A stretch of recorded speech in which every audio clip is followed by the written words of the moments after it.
Күйүүчү майдын баасы дагы 3-4 сомго кымбаттайт. Ага себеп катары Мунай ташуучулар ассоциациясы май тартыш болушу күтүлүп жатканын кулак кагууда. Ага Орусиядагы мунай заводдору дрон чабуулдарына кабылып өндүрүштүн темпин азайтканы менен байланыштырышты. Бул жагдай баа саясатына да таасир этип, Кыргызстанга май сатуу боюнча сунуштар азайган. Бир жагынан сунуштардын азайып жатышы биздеги майдын тартыштыгын пайда кылышы мүмкүн. Орусиядагы заводдордун айрымдарында оңдоо иштери болуп жатса, кээ бирлерине дрон чабуулу болуп күтүүсүз жабылууда. Орусия биринчи кезекте ички керектөөсүн камсыз кылмайынча башкаларга да бербейт. Кыргызстанга бензиндин 95% Орусиядан алынып келинет. Ага байланыштуу майга болгон тартышты кооптондуруп турат. Ал арада акыркы бир апта ичинде эле өлкөдө күйүүчү майдын баасынын өскөнү сезилерлик байкала баштаган. Алсак АИ 92 үлгүсүндөгү бензин литри 70 сомдон ашты. Азыр 2 сомго кымбаттаган, өткөндөн бери байкаган. Азыр дагы 5 сомго кымбаттап деп атат. Азыр бардык эле нерсе көтөрүлүп атпайбы?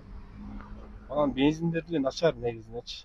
Азыр мен билбейм, 95 эле коём постоянныйчы. Кымбатчылык. Бензинге маани бербеген менен литрине азыр билинбей атып 1 сом, 2 сом, 3 сом болуп көтөрүп кетип атпайбы? Мисалы такси кылабыз. Таксинин жол кырасын клиенттер көтөрө албайт. Биз айткан мааны көтөрбөй атат да. Клиенттер бензин менен иши жок да, мисалы. Бензин кымбаттаса баардык товарлар кымбаттайт. Bir жерден экинчи жерге жеткириш үчүн техника керек, бензин менен жүрөт. Баардыгыбызга эле оор болот, бензин кымбат. Бензиндин кымбатташы менен бардык тармактарда баалардын өсүшү күтүлөт. Мындан улам мамлекет өз кезегинде альтернативдүү кадамдарга барышы кажет дешет. Өлкө күйүүчү майлоочу майларды алып келүүдө импортко көз каранды. Ал себептүү бензиндин баасы Орусиядагы дөң баага жараша аныкталып коюлуп келген. Зат катары алып келип туруп өзүбүздү кайра иштетишибиз керек. Мына ошондо гана биз баасын төмөндөтө алабыз.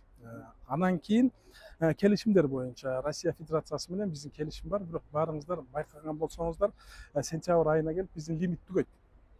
Жылда күз айында өзү кымбаттайт. Бул да табигый процесс катары кабыл алышыбыз керек. Ал эми аны ошол бааны өсүүнүн токтотуу жолдору бул бирден бир ошол биринчи азыркы учурда келишимдерди жаңылоо, кайрадан баягы квоталык негизде келишим түзүү, биринчи Россия Федерациясы менен, экинчи жаныбызда турган Казакстан менен дагы келишимдерди мамлекет деңгээлде келишимдерди кол коюп, импортты көбөйтө турган болсок, анда кандайдыр бир деңгээлде бааны өстүрбөй коюшубуз мүмкүн. Өлкөдө күйүүчү майга болгон жылдык керектөө 1 500 000 тоннага чейин. Анын дээрлик 90% Орусиядан сатып алынса, калганы Казакстандан импорттолот. Алмагүл Эркебай кызы, Маруш Шакиров, Ош ТВ.